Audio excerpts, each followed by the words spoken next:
Hello friends, welcome to KV special channel. आप सब जानते हो एक न्यू कोर्स स्टार्ट किया है चैनल पर इग्नू स्टूडेंट्स के लिए, स्पेशली जो इग्नू बीएड कर रहे हैं और बीएड फर्स्ट ईयर में है। पैडागोगी ऑफ सोशल साइंस की बात कर रहे हैं। फर्स्ट यूनिट है social science, nature, context and concern. Page number 17 तक मैंने आप लोगों को करा दिया था। डिफरेंट टॉपिक्स पार्ट 1 में है, लिंक आपको डिस्क्रिप्शन बॉक्स में प्रोवाइड कर दूँगी। आज हम पढ़ रहे हैं पार्ट 2, जिसमें हम जानेंगे interface of social sciences with society. मतलब ये है कि जो आपका सामाजिक विज्ञान है उसका सोसाइटी के साथ, समाज के साथ क्या रिश्ता है, किस तरीके से ये जुड़े हुए हैं। ठीक है, तो देखिए कि भाई अगर हम बात करें सोसाइटी में बहुत सारे इंस्टीट्यूशंस है, बहुत सारी संस्थाएं हैं, political institutions, economic institution, education, religious etcetera, ये सब हमें देखने को मिलते हैं। और ये एक बहुत ही मतलब सोसाइटी का एक एस्पेक्ट इसको कह सकते हैं। यही सब डायमेंशन या यही सब एस्पेक्ट एक तरीके से हमारे समाज का निर्माण करते हैं। ठीक है, हमारे समाज में अगर देखोगे तो पॉलिटिकल इंस्टीट्यूशंस भी आपको देखने को मिलेंगे, लोकसभा, राज्यसभा, पार्लियामेंट, ये सब भी देखने को मिलेगा। अगर बात करूँ इकोनॉमिक की तो फाइनेंस कमीशन, प्लानिंग कमीशन, ये सब भी आप लोगों को देखने को मिलेंगे। एजुकेशन की बात करो तो स्कूल, कॉलेज, यूनिवर्सिटीज़, ये सब भी देखने को मिलेंगे। रिलीजियस इंस्टीट्यूशंस की बात करो तो आपको वर्शिप के लिए डिफरेंट प्लेसेस, चाहे वो मंदिर है, चाहे वो मॉस्क है, चाहे वो गुरुद्वारा है, डिफरेंट रिलीजियस प्लेसेस आपको देखने को मिलेंगे। ठीक है, तो यही सब कुल मिलाकर के क्या करते हैं, हमारे समाज का निर्माण करते हैं। ठीक है, तो सबसे पहले आ जाते हैं पॉलिटिकल इंस्टीट्यूशंस पर। बहुत ही इजी लैंग्वेज में आप लोगों को समझा रही हूँ, अगर बाई चांस को समझना है तो पूछ सकते हो कमेंट बॉक्स में। ठीक है, तो पॉलिटिकल इंस्टीट्यूशंस की अगर मैं बात करूँ या फिर राजनीतिक संस्थाओं की अगर मैं बात करूँ तो ये बेसिकली डील करते हैं बेटा एडमिनिस्ट्रेटिव एस्पेक्ट के साथ। एडमिनिस्ट्रेटिव एस्पेक्ट मतलब कि आपका जो शासन प्रबंधन वाला जो एस्पेक्ट है। ठीक है, किस तरीके से देश में कानून बने, किस तरीके से जो हमारी शासन व्यवस्था है ना, इस चीज़ को आप ये सोच सकते हो। जो हमारे देश की शासन व्यवस्था है, किस तरीके से हमारा डेमोक्रेसी को फॉलो करेंगे या फिर अथॉरिटेटिव को फॉलो करेंगे या मोनार्की को फॉलो करेंगे या कोई अदर फॉर्म ऑफ गवर्नमेंट होगा। ठीक है, तो ये सब इसके अंदर आ जाते हैं। किस तरीके से हमारे देश में शक्ति का विभाजन है, शेयरिंग ऑफ पावर की बात आ जाती है, डिस्ट्रीब्यूशन और शेयरिंग ऑफ पावर।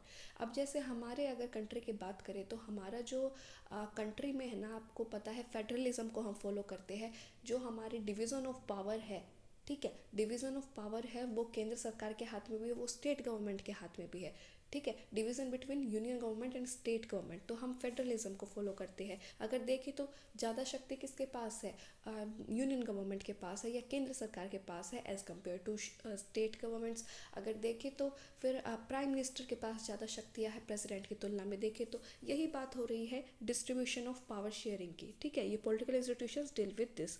नेक्स्ट बात आ जाती है इसके अंदर कि भाई जो पॉलिटिकल इंस्टीट्यूशंस है, स्टेट गवर्नमेंट, पॉलिटिकल पार्टीज़, ये सब क्या करते हैं, हमारे समाज को एक नियंत्रण में रखते हैं, कंट्रोल में रखते हैं, ताकि जो हमारा समाज है वो सुचारू रूप से चल सके, समाज में सही बदलाव आए और समाज के उत्थान के लिए ये लोग कार्य करते हैं। पॉलिटिकल इश्यूज़ अगर जब सोशल साइंस की बात करते हैं तो हम आप लोगों ने अगर पॉलिटिकल साइंस पढ़ी हो गई या 10th 11th के बाद अगर आपने तब भी एसएसटी पढ़ी है, ठीक है, अगर एसएसटी पढ़ी है तभी तो आपने बीएड में पैडागोजी ऑफ सोशल साइंस लिया है, तो आप लोगों ने ना ये सब कंसेप्ट भी पढ़े होंगे, सिटीजनशिप का, कॉन्स्टिट्यूशन का। ठीक है, not only in 11th 12th बल्कि 6 से ही शुरू हो जाता है।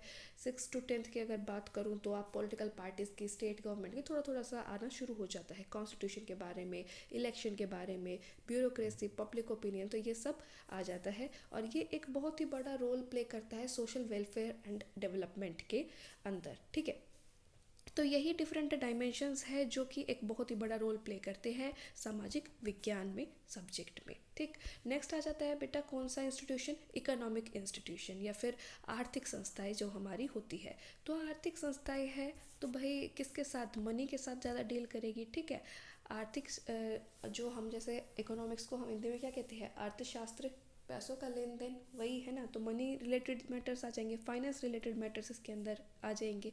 फिर जो प्रोडक्शन है, कंजप्शन है, डिस्ट्रीब्यूशन है, exchange of goods and services है, वो सब इसके अंदर आ जाता है, इन्वेस्टमेंट है, ये सब आ जाता है। ठीक है, तो फिर अब जब wealth, welfare, scarcity, choice etcetera are the determinants of economic affairs of an individual. जब हम लोग इकोनॉमिक्स पढ़ाते हैं, अब सोशल साइंस के साथ इसको अगर क्लब करूँ तो जब इकोनॉमिक्स में आप लोग पढ़ते हो गुड्स एंड सर्विसेज के बारे में, डिफरेंट सेक्टर्स के बारे में, पब्लिक सेक्टर, प्राइवेट सेक्टर, ठीक है, ये सब आप जब पढ़ते हो, डिफरेंट कमीशंस पढ़ते हो, तो ये चीज़ें प्रोडक्शन कंजप्शन के बारे में पढ़ते हो, land, labour, capital, organisation, market, property, work, occupation, ये सब इकोनॉमिक्स में जब पढ़ते हो, तो ये इस तरीके से किसके साथ, सोसाइटी के साथ, तो सोसाइटी के तो कंसेप्ट है ही, साथ में ये सोशल साइंस के अंदर भी ये चीज़ आ जाती है, तो ये एक दूसरे से भी क्या है, जुड़े हुए हैं। नेक्स्ट आ जाता है बेटा एजुकेशन सिस्टम। एजुकेशन सिस्टम की बात करूँ, शिक्षा व्यवस्था की बात करूँ, तो एजुकेशन एक बहुत ही बड़ा फैक्टर है ह्यूमन डेवलपमेंट का, ठीक है, मानव विकास का एक बहुत ही बड़ा फैक्टर या कारक इसको कह सकते हो, घटक कह सकते हो। और कल भी मैंने इस चीज़ के बारे में बात की थी कि एजुकेशन हो गया, हेल्थ हो गया, इनकम हो गया, ये ह्यूमन डेवलपमेंट के या फिर मानव विकास के बहुत ही प्रथम चरण कह सकते हो इसको, बहुत ही इंपॉर्टेंट फैक्टर्स इसको कह सकते हो, ठीक है। तो एजुकेशन जो है ह्यूमन डेवलपमेंट का एक बहुत ही सिग्निफिकेंट या बहुत ही महत्वपूर्ण घटक है, ठीक। और जो हमारी क्वालिटी ऑफ लाइफ को या इंडिविजुअल की क्वालिटी ऑफ लाइफ कैसी है समाज के अंदर, उसके साथ डील करती है। अब एजुकेशन जो है इसके अंदर भाई बहुत सारे डिटरमाइनिंग फोर्सेस है, economic upliftment, for achieving economic upliftment, political stability, religious tolerance, healthy living. तो एजुकेशन हर चीज़ में एक बहुत ही बड़ा योगदान देता है। अगर एजुकेशन सही है तभी हमारा जो इकोनॉमिक अपलिफ्टमेंट होगा। आपने देखा होगा कि बजट जो पेश किया जाता है, ठीक है, या फिर जो महंगाई दर है वो घटता है, बढ़ता है, तो ये इकोनॉमिक अपलिफ्टमेंट अच्छा होगा अगर हमारी जीएनपी जीडीपी ज़्यादा अच्छी रहेगी। पॉलिटिकल स्टेबिलिटी की बात अगर करूँ तो एजुकेशन अच्छी है तो कहीं ना कहीं ये पॉलिटिकल स्टेबिलिटी भी लाती है, ठीक है। रिलीजियस टॉलरेंस भी लाती है, अगर आपके थिंकिंग अच्छी है तो आप ये चीज़ नहीं, धर्मों के नाम पर जो लड़ाइयाँ होती है वो चीज़ नहीं होगी, ठीक है, रिलीजियस टॉलरेंस होगा, हेल्दी लिविंग होगी। तो ये सब समाज में एक अच्छा बैलेंस लाने की कोशिश करेंगे। ट्रेनिंग हो गई, इंस्ट्रक्शन, टीचिंग, ये सब इम्पोर्टेंट कंपोनेंट्स है किसके, एजुकेशन के, जिसके द्वारा एजुकेशन लोगों तक पहुंचाई जाती है और उनके अंदर एक डिज़ायरेबल बिहेवियरल चेंज उनके अंदर लाया जाता है, ठीक है। और एजुकेशन की अगर बात करें तो ये मेन और विमेन तक ही, मतलब education makes a biological man और वुमेन इनटू सोशल मैन और वुमेन। एजुकेशन ही एक जरिया है जिसके द्वारा लोग समाज में किस तरीके से रहना है ना, ये चीज़ सीख पाते हैं, शिक्षा, एक सही चॉइस बना पाते हैं, सही डिसीजंस ले पाते हैं। तो एजुकेशन का बहुत बड़ा रोल है सोसाइटी के अंदर। ओवरऑल डेवलपमेंट अगर सोसाइटी की हो रही है, नेशन की हो रही है, तो ये चीज़ एजुकेशन सिस्टम पर भी कहीं ना कहीं डिपेंड करता है। तो यही चीज़ आ जाती है कि जब हम सोशल साइंस के अंदर बेटा एजुकेशन रिलेटेड इश्यूज पढ़ते हैं, चाहे वो लिटरेसी का हो गया, साक्षरता का हो गया, जब हम साक्षरता दर की तुलना करते हैं पॉलिटिकल साइंस से या सिविक्स में, जब हम बेसिक एजुकेशन की बात करते हैं, जब हम मास एजुकेशन की बात करते हैं, जब हम एडल्ट एजुकेशन की प्रौढ़ शिक्षा की बात करते हैं, ठीक, या फिर हम वोकेशनल एजुकेशन की बात करते हैं, तो ये कहीं ना कहीं एजुकेशन इंस्टीट्यूशंस जो है वो भी सोसाइटी के साथ क्या है, एक दूसरे से जुड़े हुए हैं, इंटरफेस करते हैं। नेक्स्ट आ जाता है आपका कल्चरल सिस्टम, या जिसको आप कह सकते हो कि जो हमारी संस्कृति प्रणाली, इसको कह सकते हो कल्चर से रिलेटेड, ठीक है, संस्कृति से रिलेटेड।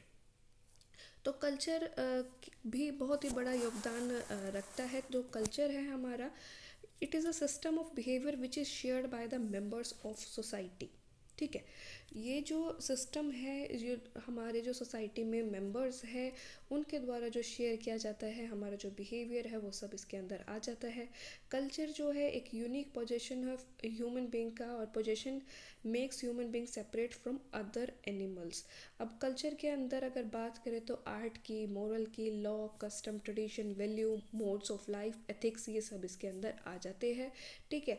और कल्चर और जो सोसाइटी है वो भी एक तरीके से एक दूसरे से जुड़ी हुई है, क्योंकि हमारे सोसाइटी में, हमारे समाज में जो हमारी संस्कृति है, जो हमारी सभ्यता है, वो एक बहुत ही बड़ा रोल प्ले करती है। तो इस तरीके से, और इंडिया का तो आपको पता ही है, India is a multi cultural society, जहाँ पर बहुत सारी संस्कृति, बहुत सारे अलग अलग धर्मों के लोग, अनेकता में एकता वाली बात आ जाती है, वो सब है।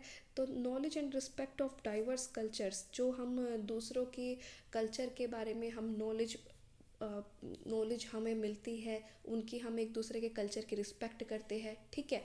कि जो हिंदू है वो अपना अलग फेस्टिवल्स बना रहे हैं, ईसाई अलग फेस्टिवल्स बनाते हैं, मुस्लिम्स अलग फेस्टिवल्स बनाते हैं, और हम रहते एक साथ है, एक साथ हमारा उठना बैठना, एक कंट्री में रहना। तो वो चीज़ हमारे कल्चर को, डाइवर्स कल्चर को रिफ्लेक्ट करता है, और ये इम्पोर्टेंट जो एस्पेक्ट है वो सोशल साइंस से भी जुड़ा हुआ है। तो ये है बेटा कल्चरल सिस्टम की बात। आ जाती है रिलीजियस सिस्टम। तो रिलीजियस सिस्टम की अगर बात करूँ तो ये जो आपकी धर्म से रिलेटेड जो प्रणाली है या सिस्टम है, इसके बारे में अगर बात करूँ तो भाई, जो ह्यूमन बीइंग है, एक मानव है, वो सिर्फ बायोलॉजिकल बीइंग नहीं होता, ठीक है। वो रिलीजियस भी होता है, उसके अंदर स्पिरिचुअलिटी भी होती है। अब रिलीजन को आप किस तरीके से डिफाइन कर सकते हो? एक लोग की जो विश्वास है, लोगों का जो विश्वास है, लोगों की जो मान्यताएं है कि ईश्वर है, अल्लाह है, ठीक है, रब है। तो ये चीज़ें रिलीजन, ये हमारे जो बिलीव्स है, ये चीज़ आ जाते हैं। और एक दूसरे के साथ मतलब एक जो ग्रुप है, वो हमारी जो जीवन में, लाइफ में जो भी प्रॉब्लम्स आती है उसके साथ डील करती है। रिलीजियस सिस्टम के भी इसमें रोल प्ले करती है। जैसे अब अगर अपने डेली लाइफ से रिलेटेड जो भी जितने भी आस्तिक है, ठीक है, वो आपने लोगों ने देखा होगा कि मंदिर में जाते हैं। अब मंदिरों में, कोई भी मंदिर हो, वहाँ की अपनी अपनी मान्यताएं होती है, और कहीं ना कहीं इसमें सच्चाई है। जो भाई भगवान में बिलीव करते हैं तो वो तो मानते ही है। जब मैं भी भगवान में बिलीव करती हूँ, तो मैं भी मानती हूँ कि भगवान एग्जिस्ट करते हैं। तो ये चीज़ है कि हमारी अल्टीमेट जो हमारे ह्यूमन लाइफ में प्रॉब्लम्स आ रही है, उसको उसके साथ डील करने के लिए ये जो रिलीजियस सिस्टम है, ठीक है, ये सब हमें सोशल चेंज और कंट्रोल में रखने का, सोसाइटी को रखने का, ह्यूमन बिहेवियर को सही तरीके से गाइड करने का, चाहे वो रामायण है, चाहे वो महाभारत है, चाहे वो हमारी अन्य जो जितनी भी बुक्स है, बाइबल है, ठीक है। तो ये जो या गुरु ग्रंथ साहिब, कोई भी पुस्तक है भाई, वट एवर इट इज़, तो वो हमें हमारे जो मानव का जो व्यवहार है उसको सही दिशा प्रदान करने का, सही बिहेवियर चले, तो उस चीज़ों के लिए भी गाइड करती है। अब इस तरीके से जो रिलीजन है और सोसाइटी है, उसके बीच में भी एक, या सोशल साइंस है, सामाजिक विज्ञान जो हम पढ़ते हैं, उसके बीच में भी एक घनिष्ठ संबंध है, ठीक है। आर्ट एस्थेटिक्स की अगर बात करें तो आर्ट एक हमारी जो क्रिएशन है, कि हम कैसा, जो जो भी हम इमेजिन करें, जो भी हमारा, हम कुछ नया सोचे, कुछ नया करे, चाहे वो पेंट की फॉर्म में कर रहे हैं, चाहे वो हम कोई पोइट्री कर रहे हैं, चाहे हम कोई शायरी कर रहे हैं, चाहे हम कुछ इन्वेंशन कर रहे हैं।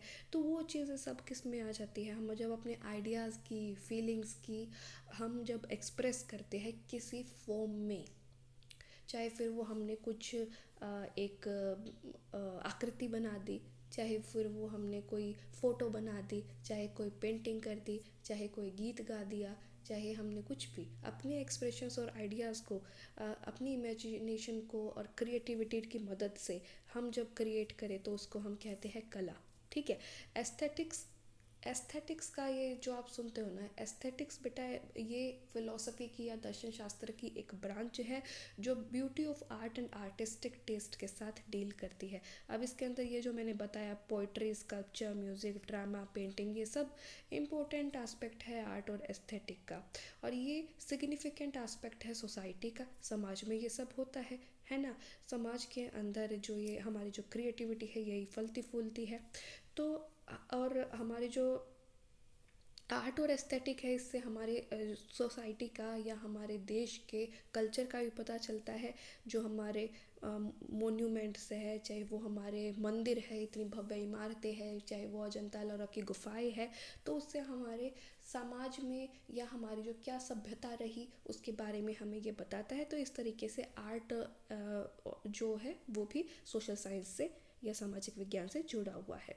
हेल्थ और हाइजीन तो जुड़ा हुआ है ही, क्योंकि अगर एक हेल्थ की अगर बात करें तो भाई अगर कोई पर्सनल फिटनेस की बात हो रही है जो कि एक अच्छी ज़िंदगी गुजार सके। अब वो हेल्दी इंसान वही होता है जो फिजिकली भी फिट होगा, मेंटली भी फिट होगा, इमोशनली भी फिट होगा और सोशली भी फिट होगा, ठीक है, और एक अच्छी जीवन बिताएगा। हाइजीन की अगर बात करें तो हाइजीन एक ऐसे कंडीशन है, जो स्वच्छता है वो एक ऐसी कंडीशन है जिसके द्वारा हम ज़्यादा जो रोग है वो फैलने से रोक सकते हैं।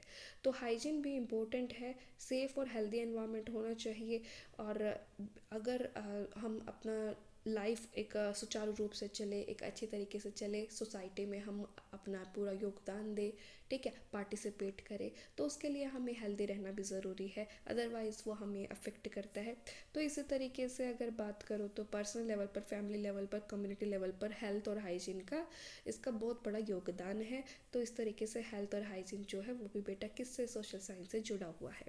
एनवायरनमेंट की बात करूँ तो एनवायरनमेंट तो जुड़ा हुआ है ही, क्योंकि जब आप ज्योग्राफी पढ़ते हो, जब आप ये सिविक्स पढ़ते हो, जब आप हिस्ट्री पढ़ते हो, कुछ भी पढ़ो, तो उसमें एनवायरनमेंट का जो हमारा सराउंडिंग है, जो हमारे आसपास हो रहा है, जो हमारे समाज में हो रहा है, वो चीज़ें तो पढ़ते हो। तो एनवायरनमेंट तो अपने आप ही इसके अंदर जुड़ जाता है। जितने भी हमारे climate, land forms, soil, temperature, ये सारे जितने भी आप ये चीज़ें पढ़ते हो, बायोटिक एनवायरनमेंट है, biotic environment, communication, transport, military, trade, industries, ये सब किस में आ जाता है, एनवायरनमेंट और सोशल साइंस का ये हमें क्या दिखाता है, आपस में इंटरफेस दिखाता है। तो ये एक जो फ्लो चार्ट बना हुआ है, इससे आप और अच्छे से समझ सकते हो। ये आप जो स्क्रीन पर अभी देख पा रहे हो, ठीक है, ये कि सोशल साइंस के अंदर हमारे पॉलिटिकल सिस्टम भी आ जाता है, हमारा एनवायरनमेंट भी आ जाता है, हमारा इकोनॉमिक सिस्टम भी आ जाता है, हमारा एजुकेशन सिस्टम भी, कल्चरल सिस्टम भी, रिलीजियस सिस्टम भी, आर्ट एंड एस्थेटिक भी, हेल्थ एंड हाइजीन भी।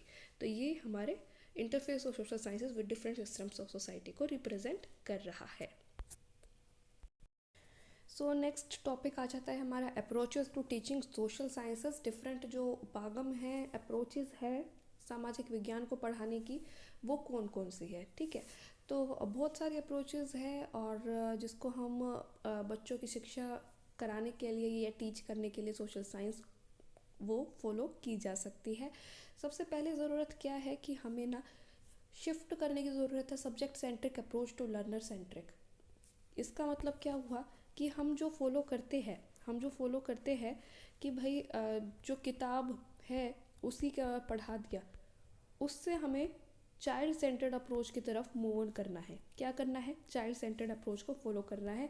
एनसीएफ ने कहा है कि भाई social science teaching needs to be revitalised for helping the learner acquire knowledge and skills in an interactive environment. बच्चे जो सीखे, जितनी भी स्किल सीख रहे हैं, नॉलेज सीख रहे हैं, ठीक है, वो अपने एनवायरनमेंट को एनवायरनमेंट के साथ इंटरेक्ट करते हुए सीखे, अपने आसपास में एक्सपीरियंस करते हुए, करते हुए सीखे। बच्चों की जो क्रिएटिविटी है या क्यूरियोसिटी है या क्रिटिकल थिंकिंग है या एस्थेटिक्स की जो ट्रेट है, वो उनके अंदर ज़्यादा से ज़्यादा डेवलप हो, और उनके पास्ट में जो नॉलेज उनके पास ऑलरेडी है और जो प्रेजेंट में जो नॉलेज टेक प्लेस हो रही है, उनके बीच में वो एक लिंक बना करके पढ़े। जो भी हम लोग पढ़ा रहे हैं वो बच्चों की प्रीवियस नॉलेज से कहीं ना कहीं लिंक हो। तो ये चीज़ नेशनल करिकुलम फ्रेमवर्क 2005 में भी कही गई है। अब आ जाती है भाई डिफरेंट अप्रोचेस। पहली है डिसिप्लिनरी अप्रोच।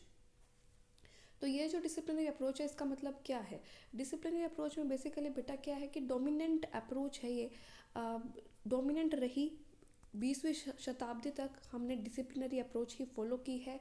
ये एक ट्रेडिशनल अप्रोच है, ठीक है। आज के टाइम में देखें तो ये चीज़ इतनी कुछ फॉलो खास नहीं होती, क्योंकि इसमें जो हमारे पास जो हम डिफ़ाइन कर सकते हैं readily definable and measurable knowledge, सिर्फ जिसको हम डिफ़ाइन कर सकते हैं या जिसको मेज़र कर सकते हैं, या जितनी हमारी बुक में उपस्थित नॉलेज है वही चीज़ दी जाती है। और बुक में उपस्थित भी, और दूसरी चीज़ है कि हम ना इंटरलिंक करके नहीं पढ़ाते। जैसे अब इंटीग्रेटेड नॉलेज की बात करें कि एक कंसेप्ट को हम दूसरे दूसरे सब्जेक्ट्स में पढ़ रहे हैं, जो हम इंटरडिसिप्लिनरी अप्रोच, ये जो सेकंड नंबर पे लिखा हुआ है ना, इसके अंदर जो फॉलो करते हैं, जो अभी जो हम फॉलो करते हैं, ये एक चीज़ को अगर हम पढ़ा रहे हैं तो वो चीज़ हम डिफरेंट डिफरेंट सब्जेक्ट्स से लिंक करा के पढ़ाते हैं, या डिफरेंट सब्जेक्ट्स में हमें वही चीज़ हमें देखने को मिलता है। तो ये चीज़ नहीं, ये समझते हैं कि भाई सोशल साइंस अपना एक अलग इसका हिस्सा है। तो ये वाटर टाइट कंपार्टमेंट में सोशल साइंस को डाल देते हैं, ठीक है। कि इसकी जो मेथड्स है सोशल साइंस को टीच करने की, या इसका जो ये जो डिसिप्लिन है, ये अपने आप में अलग है।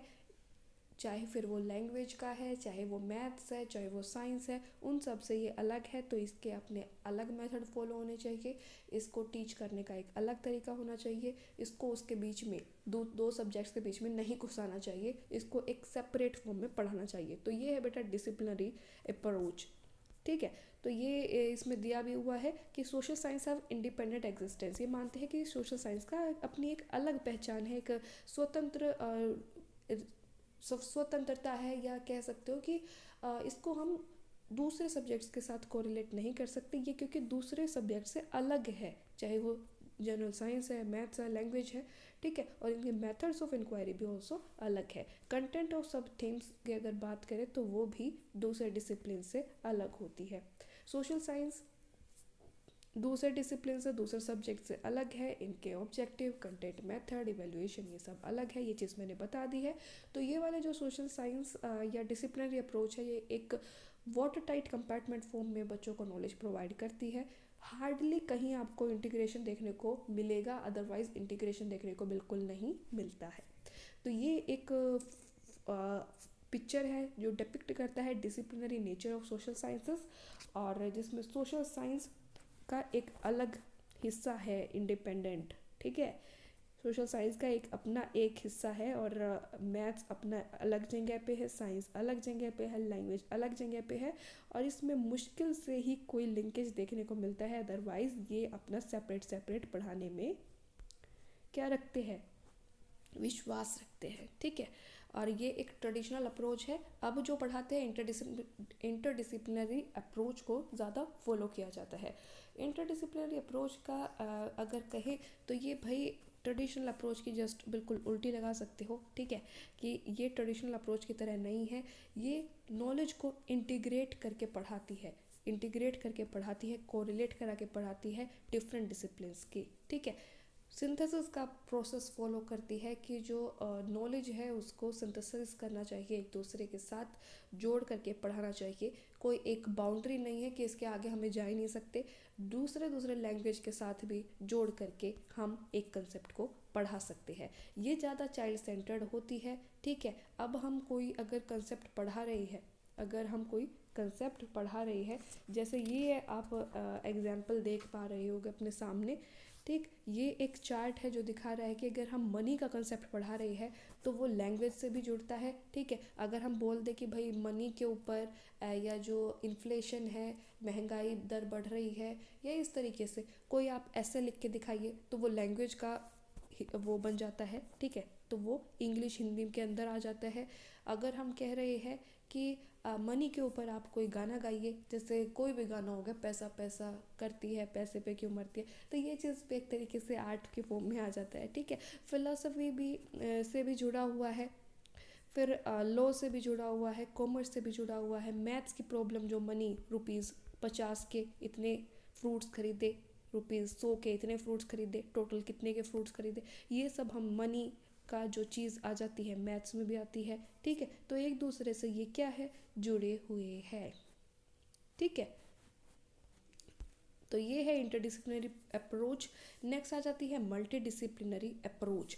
मल्टी डिसिप्लिनरी अप्रोच एक ऐसे अप्रोच है जो कि हमें it is an approach which allows for defining और understanding a concept from the perspective of different disciplines.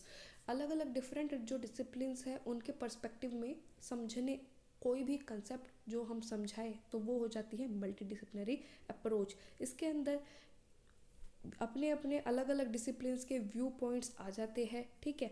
कोई भी अगर हमें केस है, कोई भी अगर एक मुद्दा है, उसको अगर समझना है तो अलग अलग जो डिसिप्लिन्स है, अलग अलग सब्जेक्ट्स हैं, उसके अलग अलग व्यू पॉइंट इसमें शामिल होते हैं। ठीक है, तो ये हो जाती है हमारी मल्टी डिसिप्लिनरी अप्रोच। जब भी हम कोई इशू का सॉल्यूशन देखते हैं तो वो सारे डिसिप्लिन से नॉलेज ली जाती है। हर एक अलग अलग डिसिप्लिन में अलग अलग तरीके के मेथड्स फॉलो किए जाते हैं। तो इस तरीके से ये क्या करते हैं कि ये भी एक तरीके से क्या करते हैं, इंटरलिंक करते हैं एक फॉर्म में। तो इंटरडिसिप्लिनरी अप्रोच में और मल्टी डिसिप्लिनरी अप्रोच में ना फ़र्क है। क्या फ़र्क है कि जो इंटरडिसिप्लिनरी अप्रोच होती है ना बच्चे, वो होती है कि हम एक टॉपिक ले लिया और उसको डिफरेंट डिसिप्लिन्स के साथ इंटर रिलेट कर दिया, इंटीग्रेट कर दिया, तो वो चीज़ हो जाती है हमारी इंटरडिसिप्लिनरी अप्रोच में। मल्टी डिसिप्लिनरी अप्रोच की अगर मैं बात करूँ तो ये है कि अगर एक कोई भी मुद्दा है, उसको हम डिफरेंट डिफरेंट पर्सपेक्टिव से देखेंगे, लेकिन उनको दूसरे दूसरे में घुसाएंगे नहीं, उसको एक अलग आइडेंटिटी उसकी रखेंगे। तो ये चीज़ है इंटरडिसिप्लिनरी अप्रोच में। The integration of disciplines are made in such a way that it is difficult to disintegrate और सेपरेट द डिसिप्लिन्स। ठीक है, इंटरडिसिप्लिनरी अप्रोच में क्या होता है कि कोई जब हम इंटीग्रेशन करते हैं तो हम ये नहीं बता पाते कि भाई ये चीज़ हम साइंस में पढ़ा रहे हैं, ये चीज़ ये मैथ्स में पढ़ा रहे हैं। जैसे अभी मैंने मनी का कहा, तो हम ये नहीं बता पा रहे हैं कि भाई ये चीज़ हमने इसमें भी पढ़ा दी, उसमें भी पढ़ा दी। इंटर रिलेटेड ना इंटीग्रेशन बहुत ज़्यादा कर दिया कि हम उसको सेपरेट नहीं कर पा रहे हैं। लेकिन मल्टी डिसिप्लिनरी अप्रोच में हम दूसरे दूसरे डिसिप्लिन्स के मेथड्स और उनके जो थिंकिंग है वो तो हम लेंगे, लेकिन जो डिसिप्लिन होगी उसकी अपनी एक अलग आइडेंटिटी होगी। हर एक डिसिप्लिन की अलग आइडेंटिटी होगी। तो अगर सोशल साइंस का एक कंसेप्ट यहाँ पर लिया हुआ है एनवायरनमेंट का, तो concept environment is approach differently by different disciplines from multi disciplinary perspective. अब अलग अलग एक जब एनवायरनमेंट जो हमने इशू या टॉपिक लिया है, अलग अलग मतलब होगा अलग अलग सब्जेक्ट्स में। अगर मेडिकल साइंस के फॉर्म में देखें तो उनका जो एनवायरनमेंट का मीनिंग होगा वो हेल्थ और हाइजीन का ज़्यादा होगा। ठीक है, फिजिक्स के फॉर्म में अगर एनवायरनमेंट को देखें तो वो हमारा जो मैटर्स या मटेरियल्स के फॉर्म में ज़्यादा हो जाएगा, सॉलिड लिक्विड गैस के फॉर्म में ज़्यादा हो जाएगा। बायोलॉजी में देखेंगे तो ह्यूमन लाइफ और प्लांट लाइफ का ज़्यादा हो जाएगा। मैथ्स में अगर एनवायरनमेंट देखेंगे तो हम जो चीज़ों की बात करते हैं, सराउंडिंग की बात करते हैं, प्रॉब्लम सॉल्विंग में वो चीज़ें इसमें आ जाएंगी, या सिम्बल्स आ जाएंगे, साइंस आ जाएंगे, फॉर्मूला आ जाएंगे। ठीक है, लैंग्वेज और लिटरेचर में बात करें तो ये इंटरेक्टिव और कम्युनिकेटिव एस्पेक्ट्स ऑफ एनवायरनमेंट, ठीक, इसके अंदर ये आ जाएगा। तो इस तरीके से एनवायरनमेंट, ये देखिए वहाँ पर हमें दिखाया गया था कि सारी चीज़ें ना एक दूसरे से समाहित है, एक दूसरे से इंटर रिलेटेड है, इंटीग्रेटेड है काफ़ी। लेकिन यहाँ दिखाया जा रहा है कि एक अगर टॉपिक है उसका हम अलग अलग डिसिप्लिन तो ले रहे हैं, लेकिन हर एक की अपनी एक पहचान है अलग। तो यही मेन डिफरेंस है किसमें, यही मेन डिफरेंस है multidisciplinary and interdisciplinary approach में। आई होप कि आपको क्लियर हो गया होगा। नेक्स्ट मूव ऑन करते हैं थीमेटिक अप्रोच पर। तो थीमेटिक अप्रोच के ऊपर अगर हम आए तो भाई थीमेटिक अप्रोच में बेसिकली क्या है कि इसमें ना जो जितना भी हमारा टीचिंग का प्रोसेस है वो कुछ थीम्स के और ओत प्रोत घूमता है। थीम्स हमारी सेंटर हो जाती है, थीम्स को हम केंद्र में रखते हैं। ठीक है, थीम हमारे जो है उसको हम थीमेटिक अप्रोच में क्या करते हैं, कॉमन जो थीम्स होती है उनको हम आइडेंटिफाई करते हैं, उनको हम अलग करते हैं और उसके बेसिस पर हम उनको स्ट्रक्चराइज करते हैं, ऑर्गेनाइज करते हैं डिफरेंट डिसिप्लिन्स में जो भी कंटेंट आते हैं उसके बेसिस पर। ठीक है, अब जैसे इसमें आप एग्जाम्पल देखोगे, इसमें अगर फ्लो चार्ट देखोगे तो यहाँ पर हमने जो मुद्दा लिया हुआ है या यहाँ पर ये जो एग्जाम्पल्स लिखा हुआ है, कॉमन है इसमें ह्यूमन डेवलपमेंट। ठीक है, ह्यूमन डेवलपमेंट NAN, यहाँ पर थोड़ी सी स्पेलिंग्स एरर है। अच्छा, ह्यूमन डेवलपमेंट की बात हुई। फिर ह्यूमन डेवलपमेंट को तीन चीज़ों में बांटा, health, education, standard of living. Health को हमने बांटा लाइफ एक्सपेक्टेंसी एट बर्थ। ठीक है, जीवन प्रत्याशा दर कितनी है बर्थ के समय पे। एजुकेशन में हमने बांटा कि भाई 25 साल या 25 साल से ज़्यादा के जो है उनकी एक अलग स्कूलिंग, और जो स्कूल एजुकेशन है उसकी एक अलग एजुकेशन का भी बाइफर्केशन कर दिया। स्टैंडर्ड ऑफ लिविंग है, उसमें gross national income per capita आ गया। ठीक है, पर कैपिटा नहीं, पर कैपिटा आ गया। तो ये कंपोनेंट्स ऑफ ह्यूमन डेवलपमेंट है। ये एक थीम को ले लेते हैं और उसका फिर स्ट्रक्चराइज करते हैं। और ऐसा नहीं है कि ये दूसरे दूसरे सब्जेक्ट के साथ कोरिलेट नहीं करते। जो मैंने इंटरडिसिप्लिनरी अप्रोच बताई थी ना आपको पहले कि एक दूसरे से इंटीग्रेट करते हैं, समाहित करके पढ़ाते हैं, ठीक है। तो वो जो चीज़ है इंटरडिसिप्लिनरी अप्रोच, वो थीमेटिक अप्रोच का ही एक पार्ट है। थीमेटिक अप्रोच एक बड़ा कंसेप्ट है और उसका ही एक हिस्सा है क्या, इंटरडिसिप्लिनरी अप्रोच। अगर ये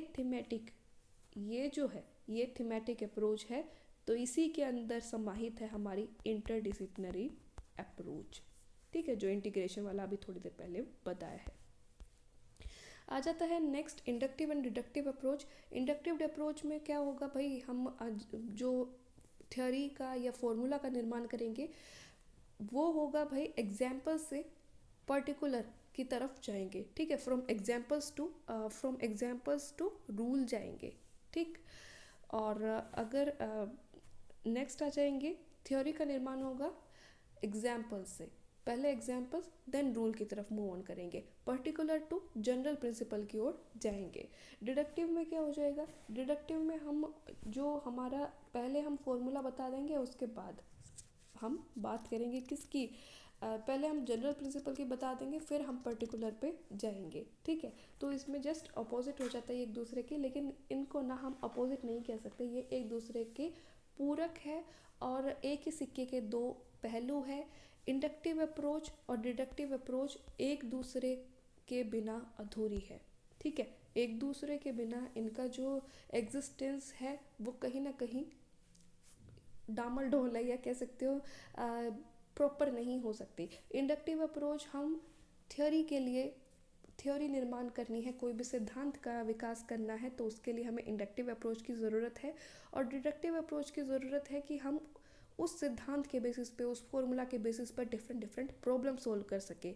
इंडक्टिव अप्रोच की अगर बात करूँ, इंडक्टिव अप्रोच को वैलिड करने के लिए हमें डिडक्टिव अप्रोच फॉलो करनी पड़ती है, और डिडक्टिव अप्रोच का कोई एग्जिस्टेंस नहीं है without inductive approach. Inductive approach is base. तो यही है कि इंडक्टिव अप्रोच और डिडक्टिव अप्रोच एक दूसरे से काफ़ी जुड़ी हुई है। नेक्स्ट आ जाता है कंस्ट्रक्टिविस्ट। कंस्ट्रक्टिविस्ट तो आप लोगों ने साइकोलॉजी में बहुत ज़्यादा पढ़ा है कि ये लर्नर सेंट्रिक होता है। कंटेक्चुअल अप्रोच होती है टीचिंग लर्निंग की, कि बच्चे को इसमें फ्रीडम है, बच्चे अपने ज्ञान का निर्माण खुद करे, अपने जो आसपास का एनवायरनमेंट है उसको इसमें सम्मिलित ज़रूर करे, ठीक है। और बच्चों को बहुत ज़्यादा अपॉर्चुनिटीज़ दी जाए कि वो अपने ज्ञान का निर्माण कर सके, अपने नॉलेज को कंस्ट्रक्ट कर सके, ज़्यादा से ज़्यादा न्यू आइडियाज़ को जो भी एग्जिस्ट करते हैं, ठीक है, उनको शामिल कर सके। अब सोशल साइंस के अगर कंसेप्ट्स की बात करें, ठीक है, सोशल साइंस के अगर कंसेप्ट्स की बात करें, जैसे नेचुरल कैलेमिटी है, जेंडर इनइक्वालिटी है, ठीक, यूनिटी एंड डाइवर्सिटी है, मल्टीकल्चरल लिविंग है, चाइल्ड लेबर है, तो ये बच्चे खुद लर्निंग करके कंस्ट्रक्ट कर सकते हैं, अपने आसपास के समाज से भी कंस्ट्रक्ट कर सकते हैं। तो इसमें कंस्ट्रक्टिविस्ट अप्रोच ऐसे मुद्दों पर ज़रूर फॉलो होनी चाहिए, ठीक है। तो ये है हमारा यूनिट 1 यहाँ पर कंप्लीट होती है। आशा करती हूँ कि आप लोगों को पसंद आया होगा। अगर वीडियो पसंद आई है तो लाइक शेयर सब्सक्राइब ज़रूर कीजिएगा। मिलते हैं यूनिट 2 में नेक्स्ट वीडियो में। आपने ये वीडियो देखी उसके लिए thank you so much and all the best for your future.